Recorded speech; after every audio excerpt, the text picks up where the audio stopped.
All right. Well, I know that uh, Luke is planning on joining and talking through the some of the work he's doing on the Logitech integration. Um, Kyle, you're welcome to chime in on any number of topics that you want. But I thought, we would like always take questions from people, and in addition to that, we could kind of go over some of the hotter topics from the community site. Not the hottest topic, but some of the other ones.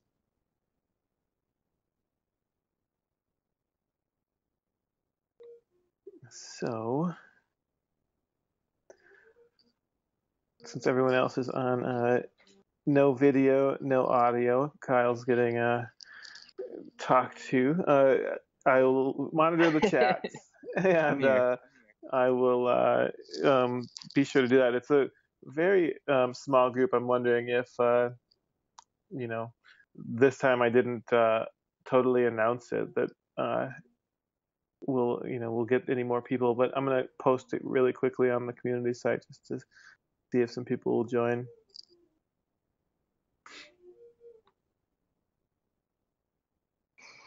Yeah, so what is going on in Minneapolis, Kyle? Not a whole lot. A lot of project management changes, so we're switching our tools, which is a big change, but otherwise big focus on variety of different items. So Yeah. We're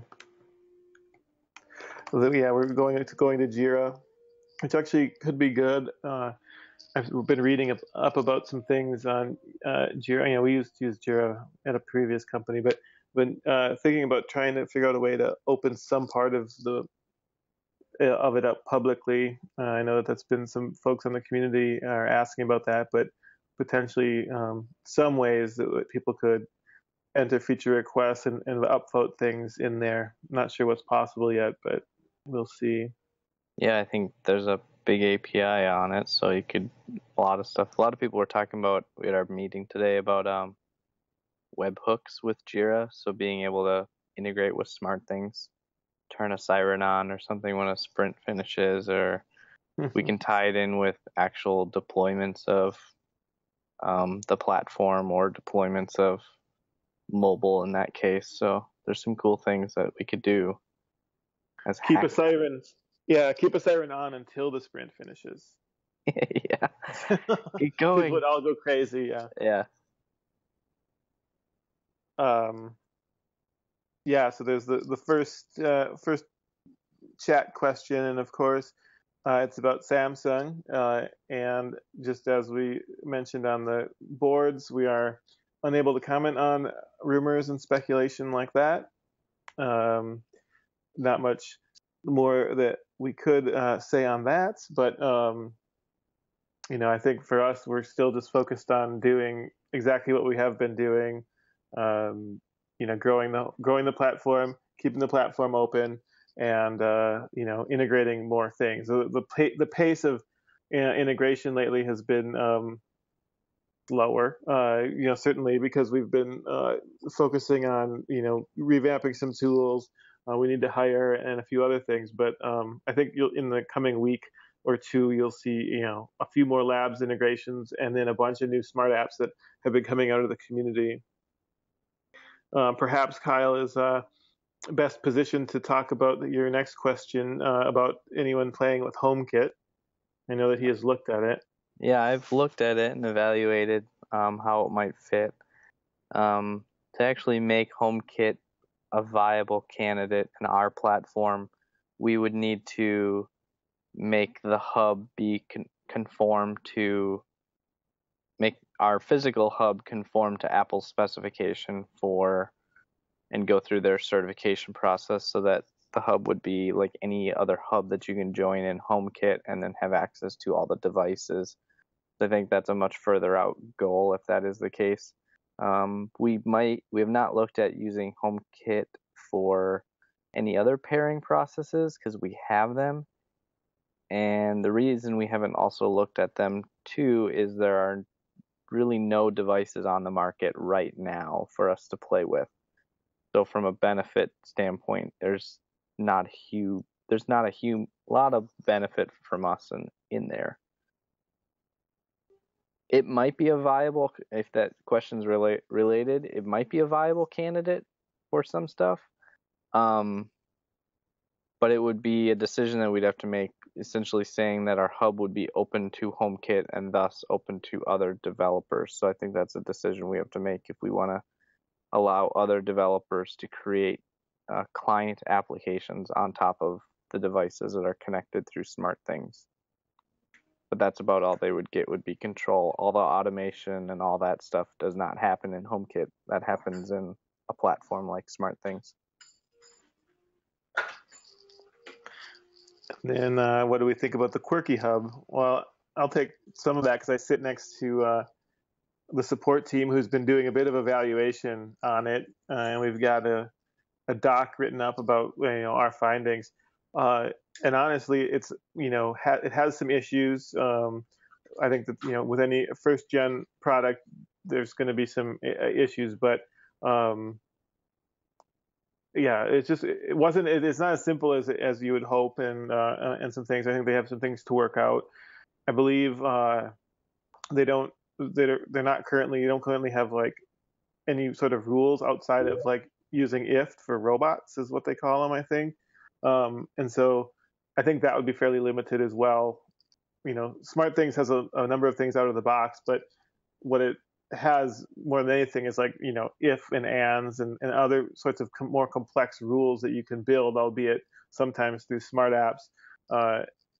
And so I think that doesn't have that yet, but that's not to say it won't. I think everyone has an sort of an eye towards the platform becoming the platform, etc. So anyone else have any ideas on the Quirky Hub? Have anyone played with it? Or the Wink Hub, I guess.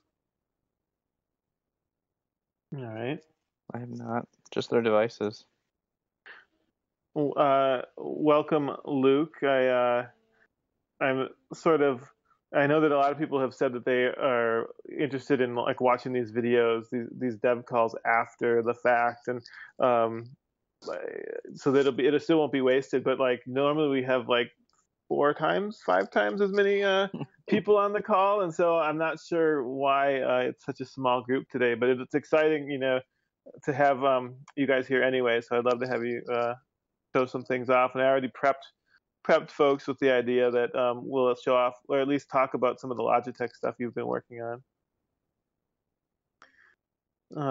Yeah, no, not even Urman, although Urman could be Aaron because Urman said he was going to join with a fake name and harass me. But Aaron hasn't been doing any harassing, so I don't think it's Urman. All right. Yeah, the one thing is I haven't seen Todd in a while, and part of the reason why we switched to this later time was to help West Coast people be more active in it since it's 5 there. But I think we'll stick with it and just promote them a lot more. I do have a few announcements to make.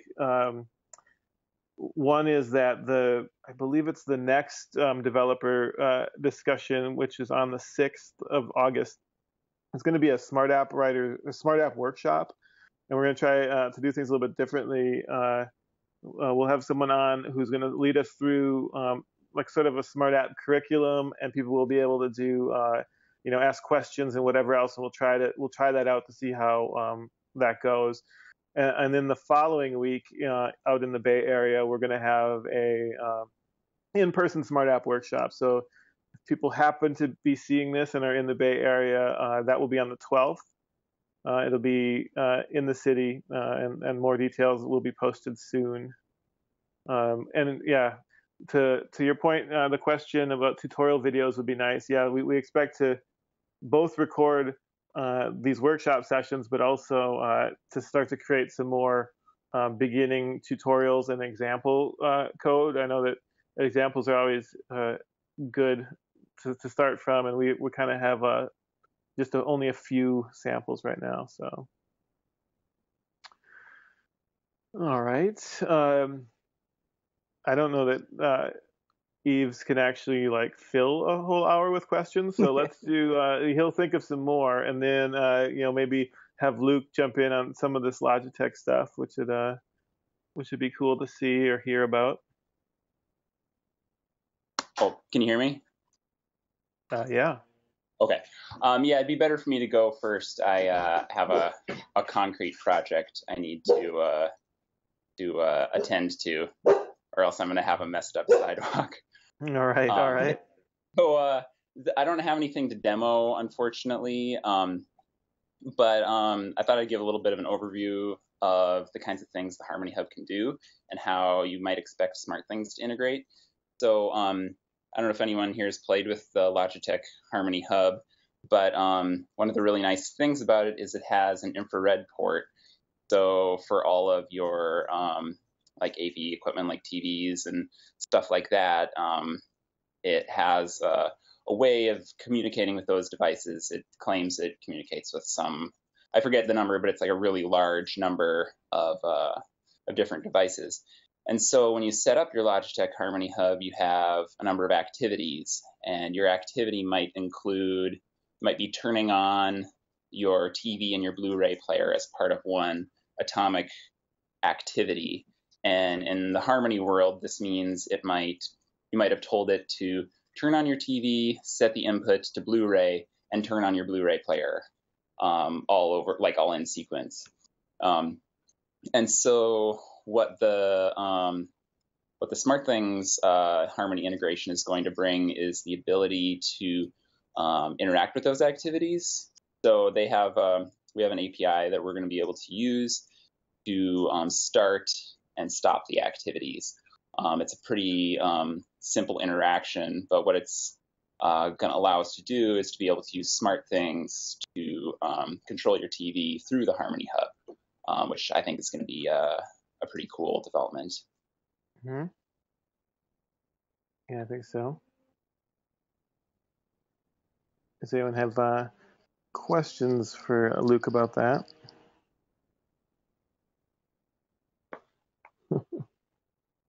Normally there would be people in here like totally chomping on the bit for that, so they're going to be surprised when they see the video on YouTube.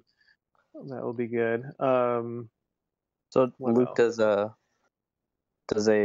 activity then show up as an option, like an enum option for somebody to execute, similar to or would it be another smart app that you'd execute? We haven't really, we have basically everything set up and ready to program in the smart app and device type side. So really, we haven't fully defined how that might look in SmartThings. So for instance, you might think of an activity being like a switch. I mean, you turn it on and you turn it off. Or it might be some new construct, some new capability. I'm not really sure how it would best fit, but needless to say, you will be able to discover Harmony Hubs on your network with SSDP, which is a discovery protocol. It's part of UPnP. And then from there, I guess it's up to us how we end up defining that in the end. Can you have more than one hub at a home? Yep. Yeah, you could in the case where maybe you have an entertainment system upstairs and you have one downstairs. That would be a pretty reasonable use case. And then, not familiar with Logitech, is it that you define activities inside of their mobile app? Yeah, that's something that is defined on their side. So when you set up your hub, they have an app that you set up with either iOS, Android, or they have a desktop app, which I've used in OS 10, and I'm guessing they have a Windows version too. And you don't even need a phone to actually set it up if you don't have one, I guess. But yeah, you go through there and you set up these activities. It has a walkthrough where you go through and it asks you about all your devices, and you have to look at the serial numbers on the back. and you put them in. Yeah, that was the only kind of frustrating part, is finding the serial numbers in the back of my devices that are way back there. But once that's all done, once it's all set up, it seems to work pretty seamlessly. Yeah, cool. Very cool. Well, I don't want to hold you totally from your concrete, which is probably setting right now, and people are probably walking through it, making footprints. That's a real concern, and I have my dog out front. You may have heard him bark a little bit earlier, where he's our concrete guard dog who's going to keep pesky neighbor kids away. Nice. So I'm going to check back in a few minutes, but I should probably take off here. All right. Aaron just asked if it's possible to unify all the different hubs like SmartThings, Logitech, Philips. So you're thinking like, Logitech in this way, Philips for like hue bulbs. I guess the short answer would be yes, it's possible. I think the longer answer is like it'd be quite a bit of work to like try to get all the, everything that has to run from the various hubs to run on one hub, like SmartThings, let's say. I know in the case of Philips, we're working on some direct connection where you can just get rid of the hue hub and just connect the bulbs directly, but that's because they're Zigbee. Not every product is Zigbee, and if a lot of these products are LAN-based connections, that hub is what makes those work. So I think for a lot of those cases, I think the hub is going to be necessary. I think TCP bulbs is one of them. I don't think that you can direct connect those because they are not connecting via Zigbee or Z-Wave. I don't know about the Logitech example though, but I don't know if you could get rid of it. It's IR, I think. So you'd have to build IR into some master hub.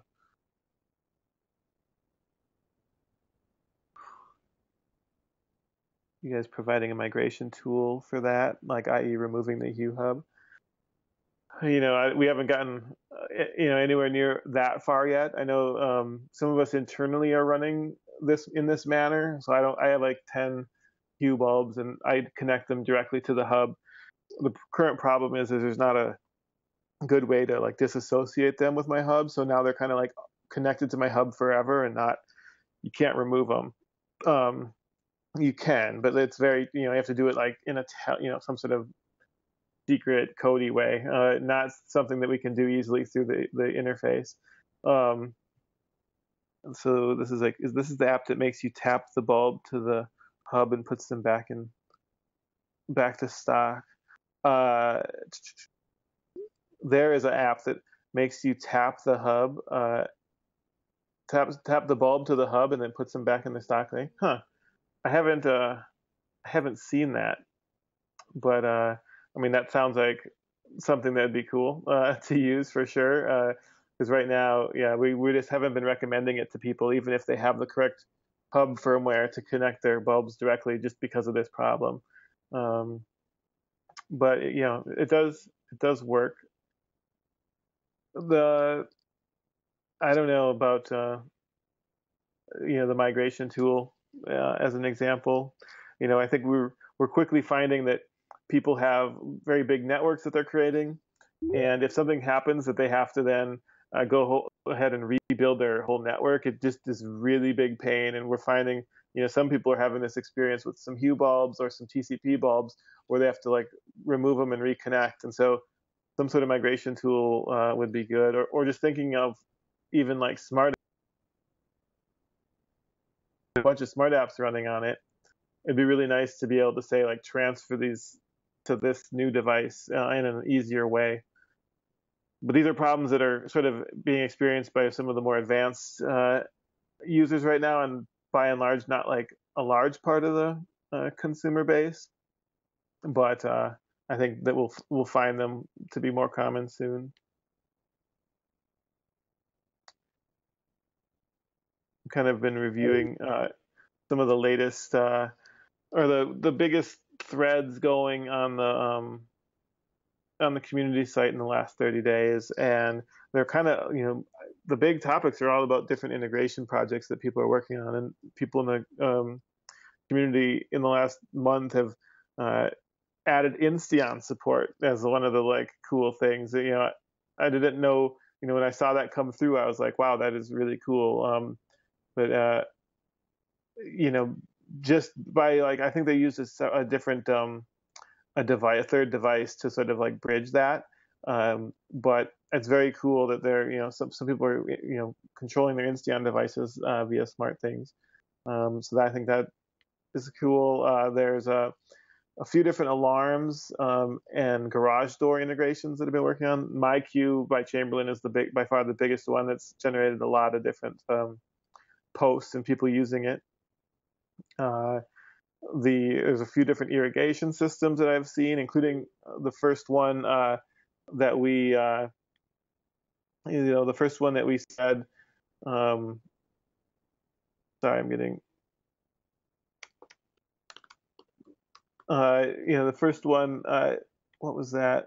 What was I thinking? Was the first basically company that's basing their connectivity layer and platform off of SmartThings. So that is really really cool. There was also a couple different Wink posts. If you haven't seen those yet, I'd encourage you to check them out. One was a teardown of the hardware, and then the other one was just talking about their experiences with Wink.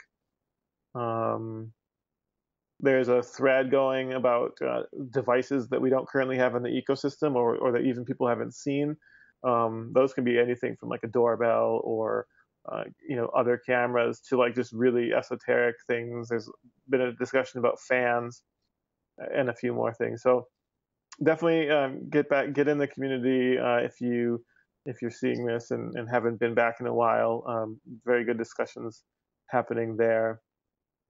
Say, Ben, you mentioned Insteon integration. How does that hook up some Insteon radio to one of our thing shields or what? Yeah, I was trying to like quickly remember how they ended up like adding it, but there was a thread about adding Insteon and how they did it, and it was here we go. Insteon local control is the actual thread, and it was Tim Slagle, I believe, and Patrick Stewart. They kind of collaborated on something to like get Insteon control going, and I believe they need.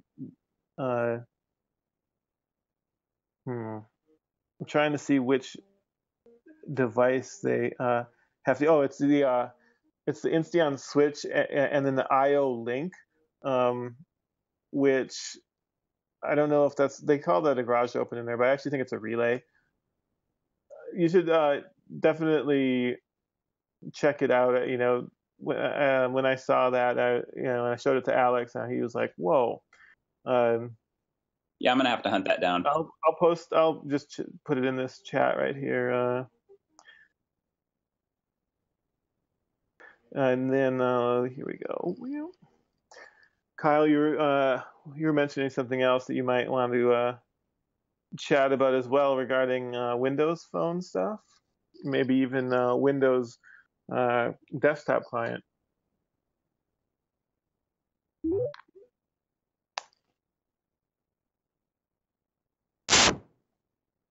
You were muted.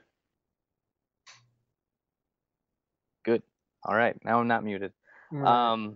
So one of the things kind of going on is we're actually looking at developing Windows 8 phone and possibly Windows 8 tablet UI for the app with parity of iOS. So currently we've had a kind of demo tablet experience working on Windows 8 and have now shifted gears without completing it yet. We haven't truly completed it, but shifted gears to making a phone interface for Windows 8 and Windows 8.1 phone. So hopefully that'll be on its way to market soon.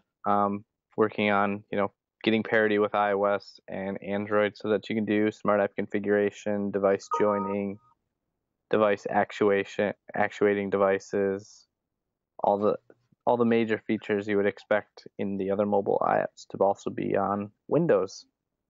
and that'll help us lead to, like Ben said, a Windows desktop UI in the form of like a Metro tablet interface, or even some other app that might run in your taskbar or something. So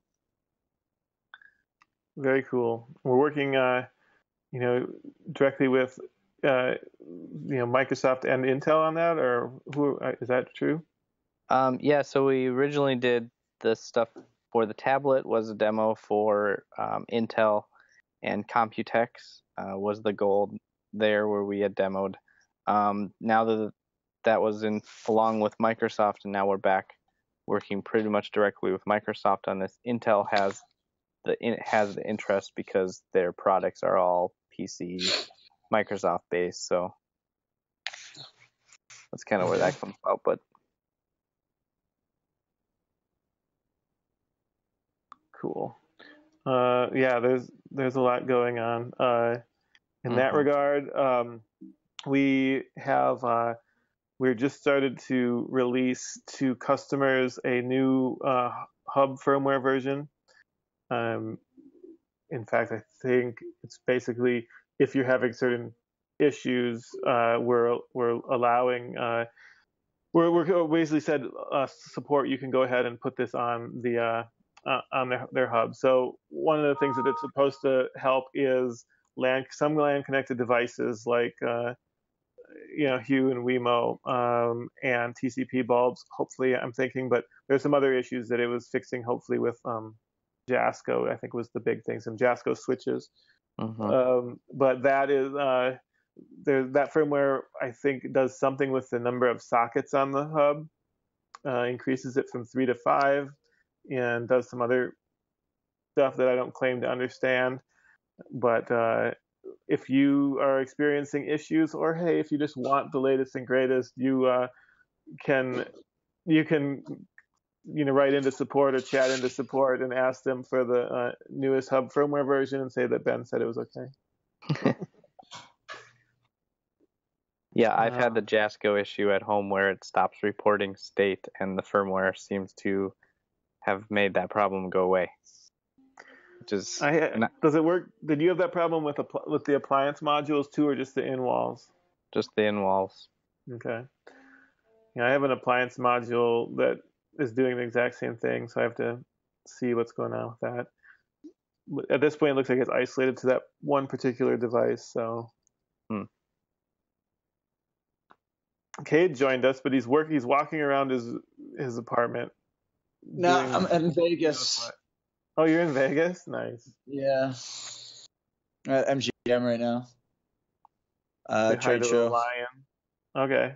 Which trade show? Super Zoo. I own a pet products company. Oh, really? I make pet products for a living. I think you mentioned that before. Yeah, we've met with some pet product companies as far as because they want to get into this space. I told someone to contact you today. Actually, they had a GPS tracker. A lot of the trackers are just accelerometers, so they're kind of stupid. I mean, people are just really grasping at straws on some of the stuff, but yeah, there's some cool stuff going on. Is there one called overpriced stuff? People are selling Foscam. Yeah. IOTA. There's Whistle. There's a whole bunch of ones. I mean, this thing's huge. It's in Mandalay Bay, right over there. I don't know if you guys can see out of the window. But it's one of the largest trade shows. There's 2 of them. But how's here's a question, because I've been dying to ask this for I guess 3 weeks now, or 2.5, 3 weeks. How real is the Samsung thing? We already covered that, Cade. We went over it in complete detail, and just for we probably spent 25 minutes on it. So yay or nay? No, we aren't commenting on that. And don't do it. Yeah, don't do it. It seems to be a lot of the sentiment out there is don't do it or whatever. But yeah, I feel like it's just going to get so closed. I understand. I mean, I'm a businessman, so I understand. The whole point of going into business, but I don't care because it's your business, and I want the best for it.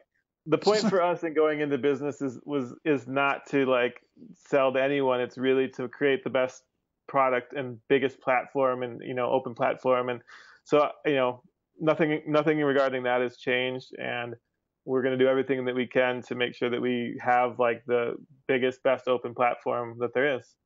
I understand that. So I mean, everyone says that, but speak with your actions. So I'll wait and see. All right. Yeah. Just prior to you joining, and you joined during the Windows, talking about Windows clients and that sort of stuff. We talked also about Logitech integration that's underway. We had Luke join us, and who's been a developer on that, and talked about that. I don't know. I think there's not many companies that you could point to that are doing as wide of birth of integrations as we are, and I think that'll continue. We're all over the place.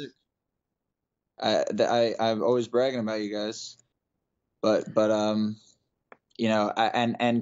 mean, the money, what you could do with Samsung is also like, if they really let you be your own company and just gave you money, would be insane. But I don't know, how that would get set up. Right. Yeah, no. It'll be good when there's no more rumors and speculation surrounding us, and we just can focus on everything that we set out to do.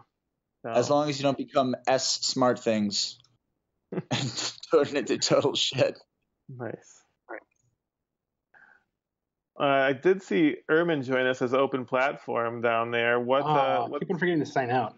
What's going on with out in Palo Alto these days? I see you in the office. You need a little fist. You need a little fist icon next to that. What? Open platform. Yeah. Why? What's that mean? It just seems like you're starting a revolution. Oh. Yeah, I kind of am. Have you heard our COO talk about the people's platform? Like, he said that a couple times on stage, and he's like, we like to call it the people's platform. I'm like, we've never called it that, but that deserves a fist or something. Yeah, with a red circle, no more tricolor circle, a red circle, and maybe a bear. Yeah, where the home automates you. Yes. Urman, are you getting buff? Are you like working out? It looks like you're like looking trim. Just trying to do this freaking Ragnar thing. I know. He's running a 200-mile race in a couple weeks. I'm not running 200 miles. Well, yeah, you're running a part of a relay of 200-mile race, but still, it's amazing that you're going to be trying to do it. Yeah. We actually work out here every Tuesday and Thursday at the office. Is it for health insurance? No. Oh, you know what? We could be doing that. Yeah, it's ridiculous. If you're actually doing that, you guys can save on health insurance. Yeah. All of us, everyone in this office does it. All three of us. Yeah. Cade, do you want to give it? What are you seeing that's the coolest stuff out in Vegas? As far in the pet industry? Well, pet / pet tech products maybe. Wait, are you in the pet industry? Yeah. What company? His own. My company, yeah. Oh, what do you do? I make like treats and toys and leashes. We're in Petco, PetSmart. I think we're gonna possibly be in, but they like to private label. They're assholes. Why don't you make a pet feeder and sell it? I mean, those are things. I mean, right now, we have some unique stuff that we're working on. I just invested a lot of money into something. I think after the past 2 days, tomorrow's the last day of the trade show. I have to triple or quadruple the money I put aside for bringing products in to increase, because we did too well, and it's to the tune of a lot of money. So I don't have any development money right now. A lot of money in the connected pets space. Yeah, but so a lot of the connected pet stuff is so overpriced. People basically take Motorola's in it now. They've been in the past year. They've really pushed. They have basically Foscams that they charge a shit ton of money for, and then they charge monthly fees for. And all my friends do it for a lot cheaper. No, people can do it for first of all, no monthly fees, and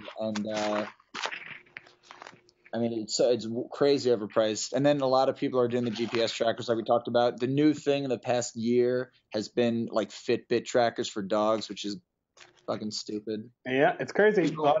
People who are like anything for their pets. I know people are like waddling around and then making sure their dog's getting enough fitness. Ridiculous. It sells. People will buy a lot of things for their pets. People at the actual shows. Like I backed the IOTA. Crazy. Huh? I backed the IOTA, I have to admit. So yeah. Oh, on Kickstarter? Yeah, I look at Kickstarter too sometimes because we've talked to some people about, either helping them or investing or buying, but a lot of the stuff we end up not doing. Depending, I look at how they're doing and seeing, Kickstarter's weird because it doesn't really do that well for pets a lot of times. A lot of the pet stuff, they do okay.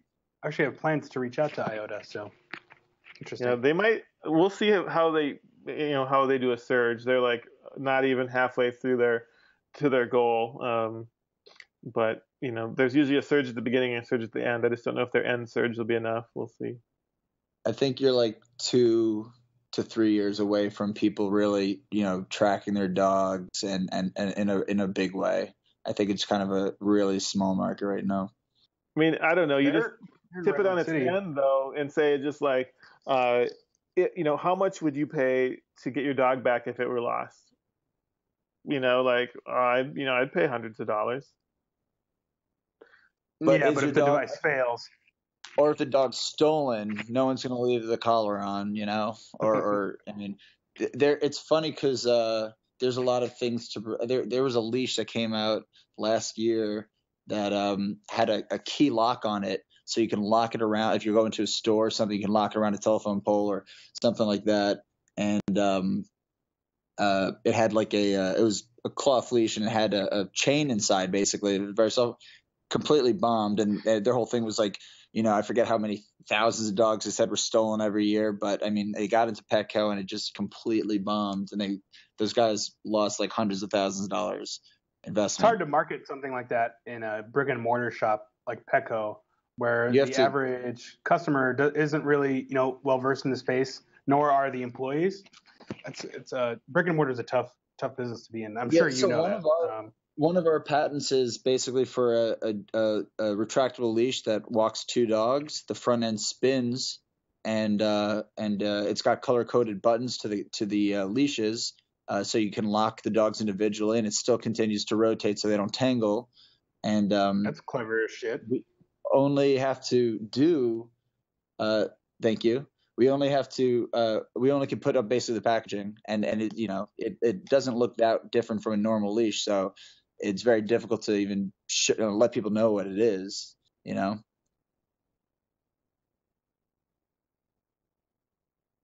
That's all I have to say. All right. So, like the Internet of Things itself, the wearables and dog trackable market is still a few years away. No, the tractables are good, but no, I think the dog wearables. I mean, how you guys have pretty good stats on how many people connect those tags to their dogs versus leave them on in their cars or other things that come and go, their kids. I mean, how many are showing up as connected to a dog versus in a car, or what I'm talking about, the presence tag. Presence tags. I have one. I was going to put on my dog, but then I just kind of never did. I have no idea if we do have data like that. There's we don't track that. I mean, there's a potential to get some of that data, I believe, but we don't even say when you set up your presence tag, is this a dog? Is this a car? You can take a picture of it and name it. Yeah, no, for sure. And not even to sell, because I'm not a fan of that. Although I'm not completely against it if it's anonymous. But that'd be an amazing data for you just to have for expansion of products and what you can concentrate on. Like, are people really caring about tagging their dogs? If so, talk to IOTA and spend more time on it. If not, look at things that are car related. Yes, be quiet. Come on, guest, get it together. What we've been talking about is building an entire new module for pets, and that's something that we could track with metrics. And I think that's a big one. A lot of people want to keep an eye on their pets. So pets is a huge industry. Absolutely. Huge, I mean, huge. that's if you market, honestly, it'd be amazing to do some things and show up at one of these shows and have a booth and just sell smart things as pet tracking and have all the connected devices that are on there. I mean, this market is just in the US alone is it's almost $65 billion, and that's just the US alone.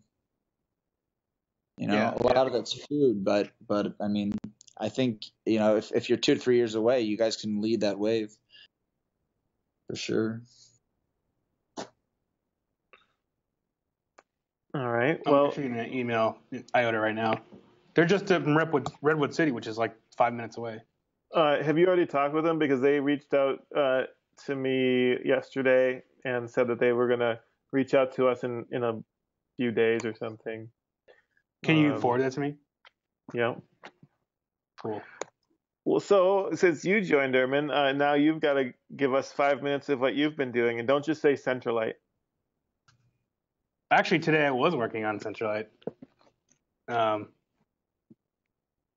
can't see. I can't tell you what I was working on with Centralite, but I was working on a Centralite product. Pretty neat. But let's see. Mainly, let's see. The new siren coming up. We're trying to find a new smoke detector. What else is going on? Netatmo. I just put like 12 things into Jira for prioritization. See what comes out. Is the siren from Fortress too? No, the siren's from Everspring. Oh, okay. Oh, it's the one that they have at Lowe's? Yeah, that's like, I think they're branded as Utilitech at Lowe's.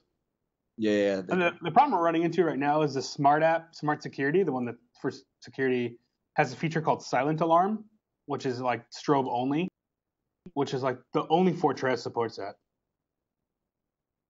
Right. The other ones are just like siren and what's that? My Fortress used to make. I stopped using it. I mean, it's for anything because I live in an apartment and we have security and stuff. But the when I used to mess around, like when people would come over, I'd put a smart sensor in the medicine cabinet just to scare the shit out of them if they opened it. Yeah. So like it has a silent alarm, which means we can tell it to only flash the strobe without the siren. And that's part of the SmartApp, but other sirens don't support that, so it's kind of put us into a ticket situation. Can't we just do like 2 different smart apps or one that's dynamic? And I guess the dynamic thing is the tricky part, but we could do 2. We could do a Fortress version. That's so lame though. Yeah, I don't like that. Bad solution, Ben. Well, the alternative is to just keep like waiting on it, not ever releasing another siren. I think you need to get it together, Ben. I thought you were coming out here. What was that? Did that not happen? I was waiting for you to leave, and then I'm coming. I'll be there on the 11th through 16th. You're waiting for me to leave? Yeah. Well, you're not going to be there that week. I might. I don't know yet. But I thought you were going to like come spend like a month here. That I was going to try to do that, but it wasn't in the cards. Do a scout. I'll do that. I'll do that in October maybe. How come you're such a baby? God, this is riveting for everyone. We have, for how many people we had joining us originally, I am happy that we got through as much stuff as we did. I know there are a few guests. There are 7 people here, and 4 of them are Smart Things employees. I know, it's really weird. It's like super rare. Like when we generally have around 15 to 20, and I was commenting on it early.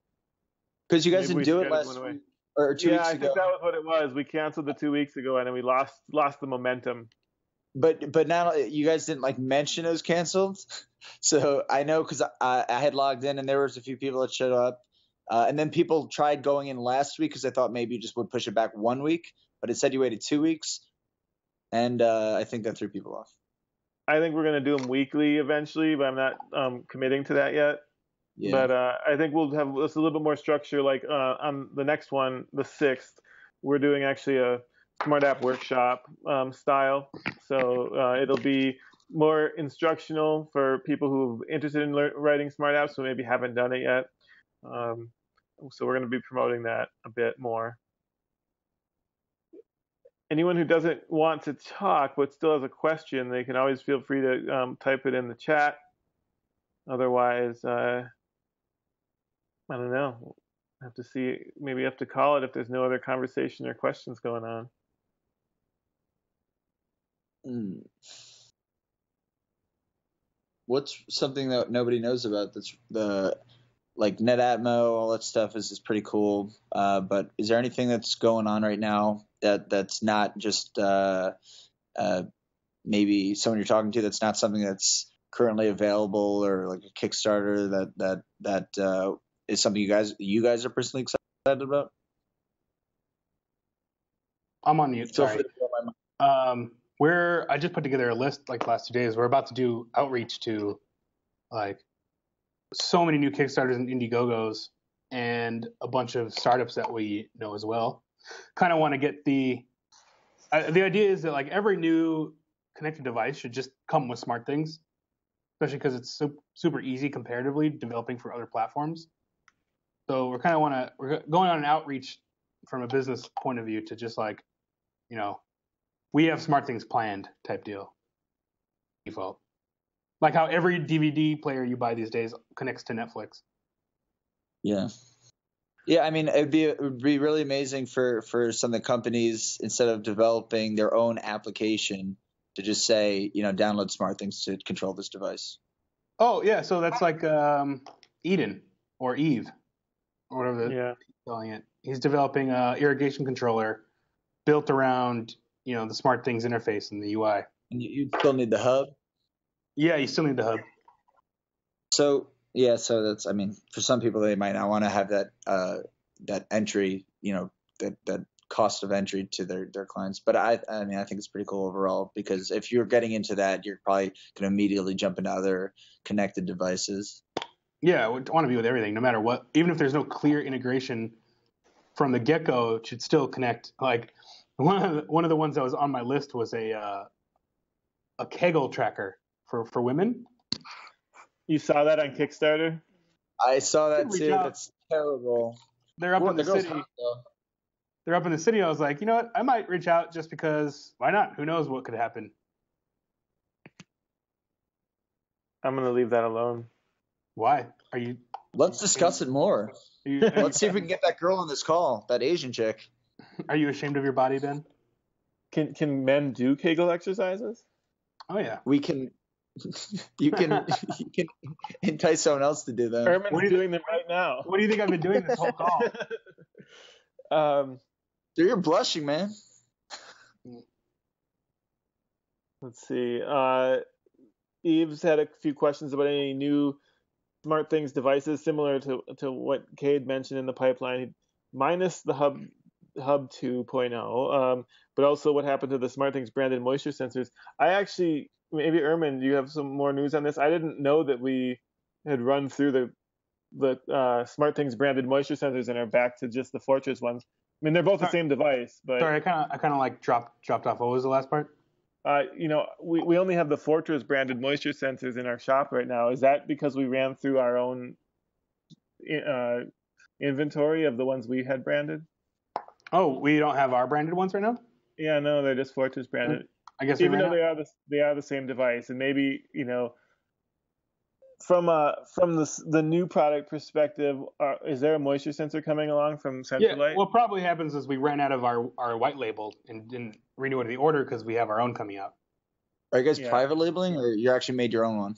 That was they're both private labels. What happened was we partnered with a company called Centralite we designed it, they manufacture it. Mm-hmm. So yeah, we have a whole new slate of devices that are coming out with our own design and our own industrial design as well, and they'll just not be made by us. You know what I'd like to see from you guys? I know it's a big I guess request, but BLE, local house, location based information, so it kind of knows what room you're in and kind of follows you around. There you go, Kyle. That's when you ask if doing anything exciting, that's what I'm working on. So I've been working with a company called Radius Networks, and they sell a USB powered iBeacon. So we've been talking to them about how to. We actually have something in our app for Bluetooth ranging. What we're talking about now is how do we walk the user through configuration, because configuring those beacons requires you to set up a major ID and a minor ID that is kind of difficult. It sets data to the firmware, and then you can set advertising rate and some other technical information. So we're trying to think through like how that integration would work in the app. But right now we have a device type, and we have a SmartApp, and we have a sort of like mobile presence. We have a beacon detector in the iOS app that'll detect and send off alerts and events to the platform as you come and go from a room. First of all, Kyle, don't be so modest. That's very exciting. Second of all, Kyle, stop screaming. You're you're screaming at us. Second, I mean, would it be something that you can kind of put those around the house and then stand in the middle of a room and say, hey, right now, it's getting this information. This is where I am. Then move to the center of another room and say, this is where I am. And then kind of move around that room from corner to corner and let it time to gather that information so it can kind of figure out where you are. So you're kind of you're in the center room, then you go to each corner of the room, and let it pick up all the information. I know that's like it's really layman. I made it sound like it's easy. I know that's not easy to do. No, theoretically it is possible. The beacons. So the reason that we're like playing with the Radius ones as an example, they've been pretty open to us. They've done this before, but they also the powered. So you've seen like Estimotes and some people who have these coin cell battery iBeacons. Those things don't advertise enough, so you end up with false positives a lot of the times. And then their range isn't that great. So the part of the benefit of having the USB powered ones is you can turn those dials, you can turn how much power they're outputting and then how often they're advertising. And in the case you said, yeah, you could theoretically have a beacon in all four corners of a room and turn the power down. And if you think of like circles around each one of those, you'd have overlapping areas. Depending on how you had the region being monitored, because essentially each one of those beacons could be a region, or you could have 3 of those 4 beacons as a region. There's a lot of questions around what you would monitor in that scenario, but it would be possible, and it becomes more of a possibility. So we're thinking about it from the standpoint like if your phone is backgrounded, how do you know what room you're in? But there's even more possibilities if your phone is foregrounded, you can actually know how far away you are from that beacon. Well, yeah, that's what. So I wasn't like I'm not talking about like a Venn chart. I'm talking about like more if you're have one in a room and you're kind of just letting it see where you are, based on that. Even you could probably get away with 2 rather than 1 in every corner. That's probably more expensive, but it can kind of do it based on if you're connected to 2, which I don't even know if that's possible. It can kind of triangulate just with that in a small room. It's not you don't really just want to know if you're in the room. You don't want to have to know where you are in the room. That you can worry about that later. Right. Yeah, and that's going to be possible. And I just brought up the Venn diagram as like how I visualize regions or like circular distances around these beacons given. Yeah, which is like triangulation in general. Exactly. So. Yeah. Yep. It's really cool, man. I mean, Alex is really into that idea. I think that micro presence is one of the like hot things that he talks about as he's around the country talking to people. We have done some tests internally where you could bring your phone and like you were saying, just being in the room. Like I want to know that I'm in the room versus my wife is in the room, and then I can have it do certain things. But there are scenarios where you can really power them down.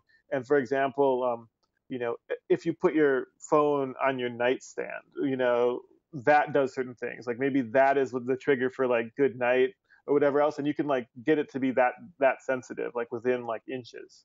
And so that's kind of one of the things we're seeing with the radius networks and their powered ones. I think those are cool. I've talked to you about this before. I think I brought this up a long time ago, but the hierarchies too. So once you get the micro presence, if I'm in a room, like let's say if I'm using Sonos or something around my house, right, I can do party mode and have the music in all the rooms.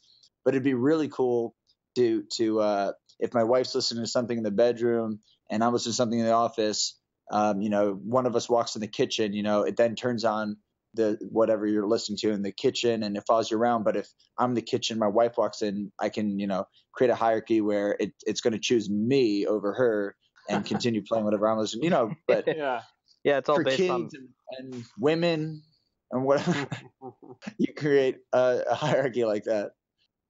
Yeah, this device is actually really unique in the sense like each phone is listening for the beacons and the beacons stay static, but the phone moves around and then you might have two phones in a location. So the phone, when the phone is detecting a beacon, it's actually sending what the phone is and what the beacon is, so that the SmartApp has to do a correlation between the mobile presence or the person and the beacon. So it's kind of it creates a different SmartApp that we have to write, and you have to kind of do some of that lookup and parsing. But that type of stuff is possible, what you mentioned. That's really cool. Yeah, I think that would be cool. All right. Anyone else have any final shots, parting comments, or questions? All right. Well, it was productive. I'll post the video tonight, along with sort of a quick synopsis of what we talked about for those who are viewing it. Again, if you want to have something talked about more in depth in the future, be sure to just email me or bring it up on the community site. I actually read every single post on the community site. So if you're posting and it seems like it's not getting noticed, it is. We're just trying to figure out when's the best time to jump in. Maybe the community will jump in.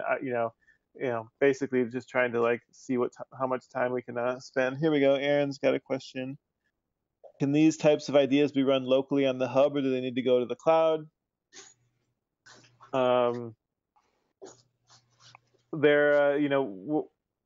There's some potential for a new version of our firmware to actually run some things locally on our current version of our hub. We're not confident that that'll be a great experience because the hardware, frankly, isn't beefy enough to do a lot of that. And so that's why with the second version of the hub that we're working on, there will be some possibility for local control. Think of it as I don't know, queuing and caching certain things on the local network, and then only needing to go to the hub for certain, or the cloud for certain things. And then there's already questions about beta program for the new hub. I don't think we'll be ready for that for a few more months at least. I don't have any good time frame for when those are being produced. I mean, we're still sort of deciding on what all the final specs are for that version of the hub. But by all accounts, it will have Bluetooth as one of the extra new things. All right. Well, like I was saying, comment, email me or talk about it, what you want to see on the new forums in the next meeting.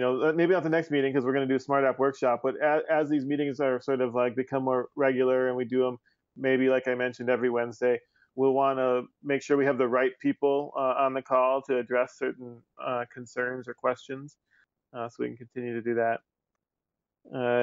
So thanks everyone for joining, and at this point, see you on the 6th of August if you want to tune in for SmartApp workshop. All right. Thanks, guys. Bye.